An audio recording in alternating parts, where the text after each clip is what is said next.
Olá pessoal, vamos mais uma aula da nossa disciplina Eletricidade 2, da turma de Eletrotécnica do CETEC, Centro de Especialização Técnica de Jacobina. Pessoal, bom, a gente vai falar novamente, dando continuidade aos nossos processos com indutores, tá? A gente viu na aula passada alguns exemplos de como a gente aplica as questões de equações. A gente já falou aqui bastante sobre indutor, né? Só lembrando que indutor é uma bobina eletromagnética, ela, através de indução eletromagnética, ela faz uma alteração na sua corrente.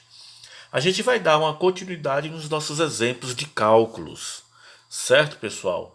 Vamos continuar aqui citando alguns tipos de exemplos das nossas aplicações e novamente revisando sobre os conteúdos de cálculos da aula anterior. Bom, dando continuidade, vamos repassar aqui algumas equações e falar de mais umas outras equações. Parece muitas, né? São várias equações que estão mexendo com a cabeça da gente, mas é necessário a gente trabalhar mais algumas. Por exemplo, na aula de hoje, a gente vai encontrar a energia armazenada dentro de um indutor. Qual é a quantidade de energia que o indutor ele consegue armazenar? Essa energia ela é transformada em magnetismo, eletromagnetismo. Esse eletromagnetismo é que vai fazer essa variação da corrente elétrica. A variação da corrente elétrica só acontece por causa da energia acumulada, porque essa energia vai ser a quantidade de corrente elétrica que vai passar pela indutância do indutor, que aí vai fazer a variação da corrente elétrica. A gente vai pegar mais uma equação sobre indutância. Na aula passada a gente colocou para vocês uma equação onde ela dava uma inversão, mas aquela não era equação fixa para indutor. E hoje a gente vai ver essa equação de uma forma mais clara, uma outra equação. Beleza, pessoal? Bora só dar uma revisada aqui em algumas funções. Como foi dito na aula passada, indutor, né? O indutor elétrico ele tem uma função bem parecida com as funções relacionadas de resistor em série.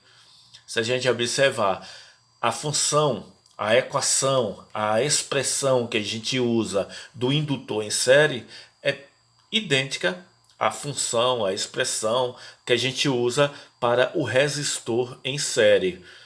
E aqui a gente tem um exemplo em série L1 mais L2 mais L3, L4 e Ln, que vai depender da quantidade de indutores que a gente tem. Se for em série, N indutores a gente vai estar somando. Em paralelo, a gente tem essa função aí também, né? 1 sobre leque. Isso quando a gente estiver falando de mais de dois indutores. 3, 4, 5. Mas essa expressão a gente viu em resistores, e eu lembro no semestre passado que vocês abominaram essa expressão. Não, professor, Márcio, essa expressão ela é um pouco complicada, complexa, mas está aí ela para vocês, onde a gente tem que achar o MMC, dividir pelo numerador e multiplica pelo denominador. Mas ok, não é tão comum a gente usar essa expressão também, tá? Vamos para as expressões que é mais comum a gente usar. Então, quando for em paralelo, a gente pode usar a função produto sobre soma. Tá? L1 vezes L2 dividido por L1 mais L2. Então, essa é a nossa expressão que a gente vai usar para paralelo. Opa, vamos só lembrar que a gente só usa essa expressão se for dois indutores. Se a gente tiver dois indutores, para achar a indutância equivalente, a gente usa essa expressão. A gente só usa essa expressão se for para indutância equivalente de dois indutores. Mais do que dois indutores, a gente precisaria usar essa expressão aqui em paralelo. Quando são dois indutores, a gente usa essa expressão em paralelo. Bom, isso foi o que nós vimos na aula passada, tá? E tem mais uma outra que a gente viu na aula passada e colocamos até alguns exemplos, que é a quantidade de voltagem, DDP, a tensão dos terminais do indutor. Bom, um indutor, ele vai ter uma tensão nos seus terminais, tá? Vamos pegar a canetinha aqui para a gente escrever. Então a gente tem aqui um terminal positivo e a gente tem um terminal negativo. Qual é o valor da tensão desses terminais? Por que precisa da tensão? Porque esse indutor, quando tem o polo positivo, emite a corrente elétrica, ele precisa ter uma tensão para emitir a corrente elétrica, e essa corrente elétrica vai produzir aqui um campo magnético. Por isso que a gente precisa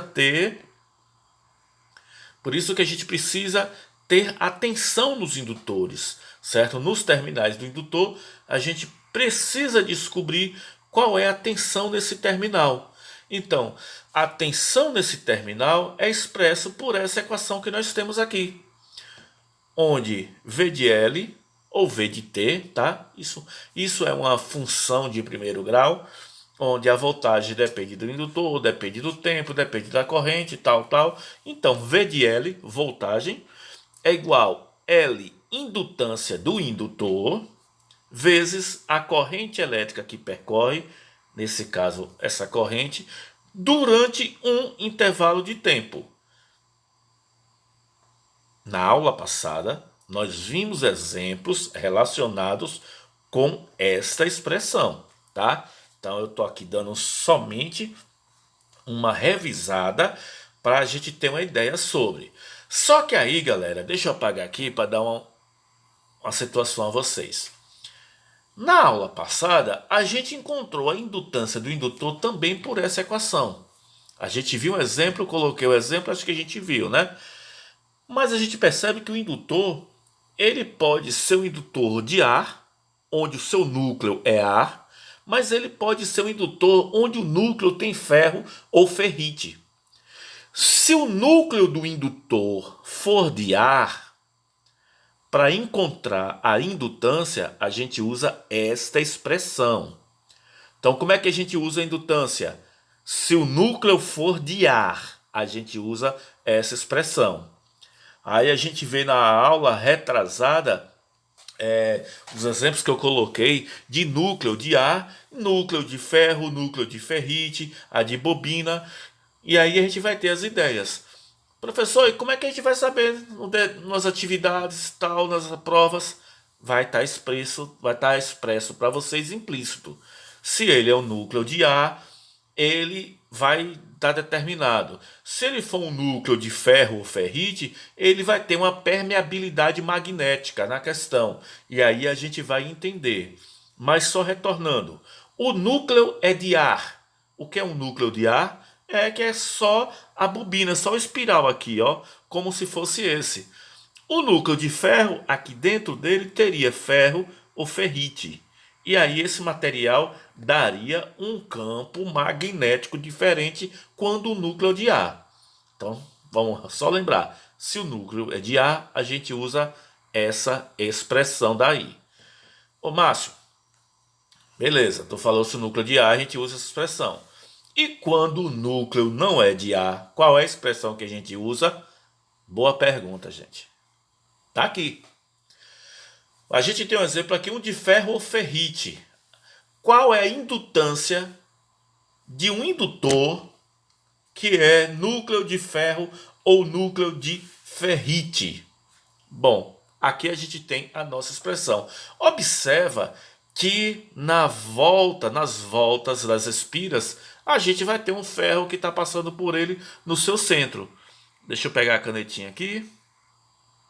Pronto. Olha aqui, ó, um ferro passando. Ou seja, o seu núcleo não é de ar. O seu núcleo é de ferro ou é de ferrite. Então, esse ferro aqui que passa por dentro dele vai dar para esse indutor um campo magnético diferente se por acaso aí fosse um núcleo de ar. Ou seja, não tivesse nada aí dentro. Quando não tem nada, ele te dá uma indutância. Quando tem um tipo de ferro, ele vai te dar uma outra indutância. Por isso que é importante a gente trabalhar os dois. E olha a nossa expressão aqui, ó. Indutor é igual a micro-N ao quadrado vezes A sobre L.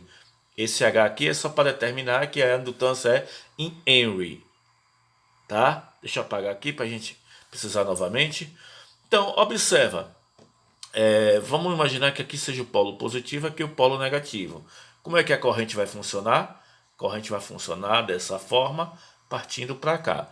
Então a gente vai ter aqui uma corrente elétrica, vamos ter um campo magnético, e esse campo magnético vai fazer com que essa corrente ela tenha uma variação. A gente observa que esse núcleo ele tem um comprimento e passa uma corrente. E ele vai ter uma N quantidade de espiras. Então, só a gente pegar essa expressão, anotem aí essa expressão, galera. Pegue o caderno de vocês e anotem. L, que quer dizer indutor, é igual micro, que é a permeabilidade magnética do núcleo, eu vou falar no instante para vocês, vezes N ao quadrado. O que é N? N é o número de espiras que tem um indutor. Nesse caso aqui, ó, a quantidade de espiras que ele tem. 1, 3, 6, 9, nem dá para contar. Vamos botar aqui 15 espiras. N seria a quantidade de espiras. Esse A é o que? É a corrente elétrica que passa dentro dele. Beleza? L é o comprimento do indutor. Tá? Bom, beleza, gente. Então, anotem aí mais uma vez, tá? Para a gente não se perder. Micro quer dizer a permeabilidade magnética, N, o número de espiras, A corrente elétrica e L, o comprimento que a gente tem do indutor. Beleza? Ok. Bom, aqui estão os exemplos de algumas imagens que a gente vai trabalhar, tá? Bom, núcleo de ar, olha a imagem que é do núcleo de ar, núcleo de ferro e o núcleo de ferrite. O núcleo de ar, o núcleo dele não tem ar nenhum, núcleo de ferro tem um ferro passando por dentro dele, e o ferrite é um ferro, mas não é um ferro com tanto poder magnético sobre ele, certo? Vamos falar agora de uma outra situação, que é a energia armazenada no indutor. O que seria essa energia armazenada? Dentro do indutor ele tem uma quantidade de energia, que essa energia é como se fosse parecida de um capacitor, a quantidade de energia em joules que ele armazena dentro do indutor. Essa energia ela é transformada em magnetismo, em eletromagnético. Essa energia eletromagnética vai fazer com que a corrente ela tenha uma variação. Ou seja, essa energia transforma em magnetismo e o magnetismo em variação de corrente elétrica. Qual é a equação que a gente tem? Simples. É igual a L vezes I ao quadrado sobre 2.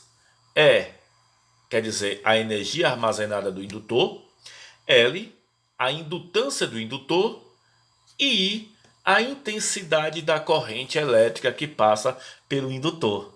Certo? Então, é desse jeito aí que a gente vai achar a energia armazenada pelo indutor.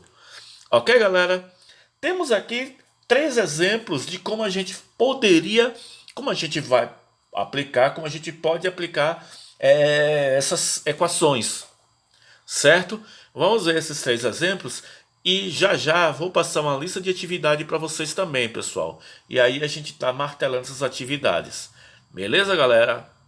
Então vamos lá, bora dar continuidade. Deixa eu só passar aqui o slide para a gente dar continuidade. Pronto. Exemplo 1. Encontrando a alta o autoindutância de um solenoide com 500 espiras, 20 centímetros de comprimento e 2 centímetros de raio foi encontrado. Supondo que por ele passa uma corrente constante de 10 amperes, qual é a energia armazenada do indutor? Esse micro, 5 vezes 10 elevado a menos 6 ampere por cada metro, quer dizer a constante da permeabilidade, certo? Por que essa constante, professor? Gente, cada material, imagina que eu vou fazer um solenoide. Esse solenoide ele vai estar com ferro, tá? Só para a gente diferenciar aqui ferro e ferrite. O ferro ele é um condutor elétrico maior do que o ferrite. Isso já me permite dizer que ele vai ter uma permeabilidade magnética maior, ou seja, o ferro ele vai conduzir eletricidade mais rápido, e se ele conduz eletricidade mais rápido, ele conduz campo magnético, ele produz um campo magnético de maior intensidade. Então, pessoal, essa constante da permeabilidade, isso vai depender de material para material, ok? Então, por isso que é necessário ter essa constante. A gente tem uma barra de ferro e tem uma barra de cromo. O ferro é mais condutor de eletricidade do que o cobre. A gente tem um alumínio, que não é tão condutor. A gente vai ter, cada material ele tem sua condutividade elétrica, tá? A gente tem a louça, que ele é grande condutor, então ele vai ter uma permeabilidade que não é grande condutor, tá? A gente vai ter a louça, ela não é condutora. A gente vai ter o ouro, que é muito condutor de eletricidade. O cobre, que é condutor de eletricidade. Então, a condução de eletricidade do ouro por cobre, ela é diferente. Então, o ouro, ela te dá uma condição de conduzir eletricidade diferente do cobre. Consequentemente, ele vai te criar um campo magnético diferente do cobre. Então, cada material vai ter a sua constante da permeabilidade. Anotem isso aí, pessoal. Encontrando o solenoide de 500 espiras, 20 centímetros de comprimento, 2 centímetros de raio, nem precisa, e a corrente de 10 amperes. Qual é a energia armazenada no indutor? Deixa eu apagar aqui. Ele quer saber a energia armazenada no indutor, tá? Só que, para a gente saber a equação de energia, olha aqui a equação de energia. Deixa eu apagar também, tá? Só para a gente saber a equação de energia, a gente precisa da indutância do indutor. Nesse caso aqui, a gente não tem indutância, mas a gente vai encontrar essa indutância. Como é que a gente encontra? Olha a equação aí, ó. Pronto. Micro, que é essa constante da permeabilidade, vezes n elevado ao quadrado.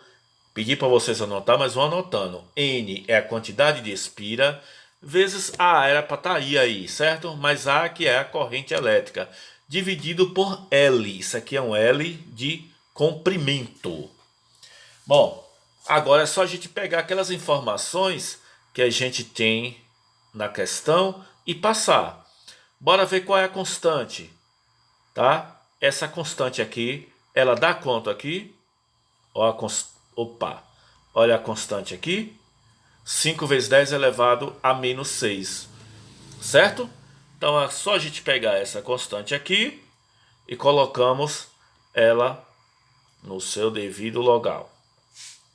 Vezes N, que é a quantidade de espiras. Na questão fala que tem 500 espiras, só que é 500 ao quadrado, tá, pessoal? Vezes A, que é a corrente elétrica, que é de 10 amperes, dividido por L, que é o comprimento do solenoide, 0,2 metros. Lá está 20 centímetros. 20 centímetros é 0,2 metros. Vamos conferir aqui? Opa! Observa, ó, 500 espiras, 20 centímetros de comprimento, que é 0,2, corrente de 10 amperes, e a constante da permeabilidade, 5 vezes 10 elevado a menos 6. Pronto, armamos a nossa expressão. E agora, Márcio, o que é que a gente tem que fazer? Primeiro, galera, primeira coisa que se faça é elevar aqui ao quadrado, ó. É o nosso primeiro caminho. Não vamos fazer outra coisa se não for elevar esse resultado ao quadrado. Tudo aqui vai ser repetido. A gente vai repetir 5 vezes 10 a menos 6.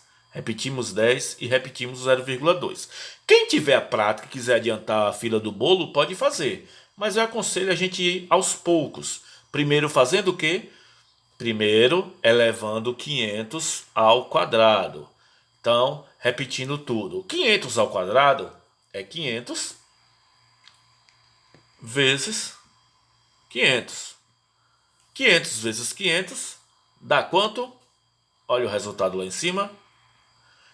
Observa que a gente repetiu esse valor e esse valor.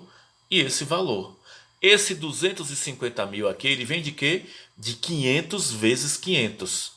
500 vezes 500, porque é 500 ao quadrado, o número de espiras ao quadrado.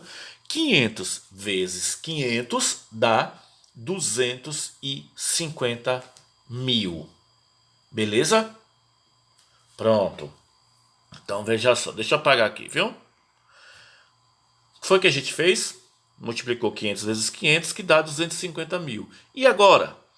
Observa que a gente, no meu exemplo, eu repeti isso aqui. O 0,2 foi repetido. Eu só multipliquei aqui, ó. 250 mil vezes 10 dá 2 milhões e 500. Certo? Pronto, a gente só multiplicou. O resto a gente permaneceu. Creio que não teve problema nenhum até aí, tá? E agora, Márcio, o que é que a gente vai fazer? Bom, agora, pessoal, eu acho que a gente multiplicar esses valores aí, a gente poderia transformar por notação científica, né? Já estamos no segundo semestre, a galera já sabe muito bem como é que faz isso. Então, vamos transformar aqui em notação científica. Olha aqui, ó, 2.500 transformado em notação científica. Como é que eu vou fazer? Eu vou dividir aqui, ó. Opa. Aqui. Daqui para cá, a gente tem quantos números? 6 números, né? Então, vai ser 2,5, porque eu vou dividir entre o 2 e o 5, elevado vezes 10 elevado a 6. Novamente, deixa eu apagar tudo. Onde é que eu estou fazendo a divisão? Aqui. Então, é 2,5 vezes 10 elevado a quanto? Da vírgula para cá, a gente tem quantos números? 6 números. Então, a nossa expressão, onde é 2 milhões e meio, 2 milhões e 500, ele fica 2,5 vezes 10 elevado a 6. Certo? Pronto. Deixa eu apagar aqui para a gente ir para lá.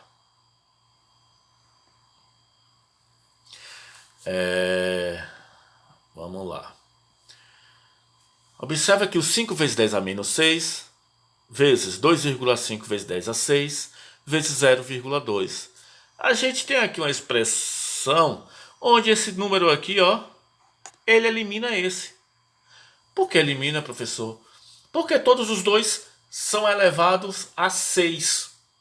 Só que um é a menos 6 e o outro é a mais 6. Então, um acaba eliminando o outro. Se os dois são de sinais contrários, um elimina o sinal do outro. E aí a gente acaba cortando esses dois aqui. E aí ele fica como 5, 2,5 e o 0,2 ele fica aqui embaixo. Certo? Observa, a gente ainda está encontrando a indutância do indutor. Tá? A gente não achou energia ainda. É a indutância do indutor. Pronto. Deixa eu só repetir o que foi que a gente fez. Esses dois números são valores iguais, mas sinais diferentes. Todos os dois são 6, um negativo e um positivo. Acaba anulando. Sobra 5, 2,5 e 0,2. Olha aí, ó, 5, 2,5 e 0,2. Como é que fica? 5 vezes 2,5 dá quanto? 12,5. E o 0,2 eu só permaneci. Volto a dizer, pessoal, eu estou passando passo a passo para a gente ter uma ideia fácil de como responder. Mas se por acaso a galera quiser adiantar a fila do bolo e quiser fazer logo tudo de vez, beleza. Aí vai depender de cada um. Mas eu estou aqui só no passo a passo, tá? Bom, 5 vezes 2,5 dá 12,5. Aí agora a gente vai pegar a calculadora e dividir 12,5 por 0,2. Qual é a indutância do indutor? 62,5 Henry. Há uma galera que fica meio bugada com essa situação. Como é que eu vou dividir um número maior? Opa! Como é que eu vou dividir um número maior pelo número menor e o resultado dá maior? Porque a gente está falando com um número inferior a 1. Toda vez que a gente for dividir por um valor inferior a 1, que é um número unitário de fração, o resultado vai ser maior ainda. Beleza? Achamos nossa resposta? O que a pergunta estava pedindo, Márcio? A pergunta estava pedindo qual a energia armazenada do indutor. Para achar energia, a gente precisa de quê? Para achar energia, a gente precisa da indutância dele. A gente não tem indutância. A gente achou agora a sua indutância. Então, pronto, achamos a indutância dele que dá 62,5 Henry. Aí agora a gente joga para aqui, para a equação de energia. Como é que acha a energia? Energia é igual L, indutância, vezes I ao quadrado, que é a corrente elétrica ao quadrado, dividido por 2. Novamente a gente vai estar colocando esse quadrado aí, tá? A corrente ao quadrado dividido por 2. Pronto. Então aqui eu já coloquei até de uma forma mais simples, beleza? Tá aqui. Só estou transformando, ó. L vezes I ao quadrado. Deixa eu pegar minha canetinha aqui. Olha a L aqui, a indutância que a gente achou. E se a gente voltar na questão lá, I dá 10. Só que na questão diz que é ao quadrado. Dividido por 2. Deixa eu ver se dá para me anotar aqui, viu? É igual a Li ao quadrado sobre 2. Desculpa essas letras aqui, pessoal, é porque escrever é meio complicado assim, tá? Olha o L aqui, ó. Foi a indutância que a gente achou. Deixa eu pegar uma borrachinha aqui.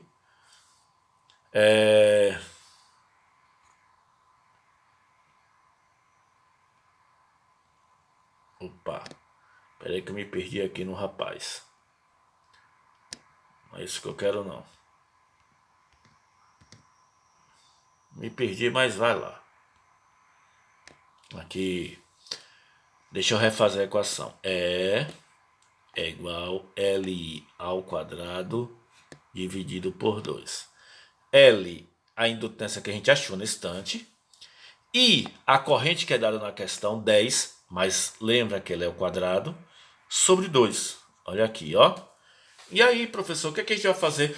Primeiro, a gente vai elevar ao quadrado. Olha aqui, ó. 10 ao quadrado quer dizer o quê? 10 vezes 10. Quanto é 10 vezes 10? 100. Olha o 62,5 permanece e o 2 permanece. E agora, Márcio, o que a gente vai fazer? Pessoal, só sobra para a gente aí uma multiplicação. Olha aqui, ó. 62,5 vezes 100. Quanto é que dá? Vamos pegar a calculadora aí. Traco. Dá 6.250. Não é? E a gente tem aqui 1 dividido por 2. 6.050 dividido por 2. Pega a calculadora aí de novo. Trac. Dá quanto? 3.125 joules. Essa é a energia armazenada dentro do indutor.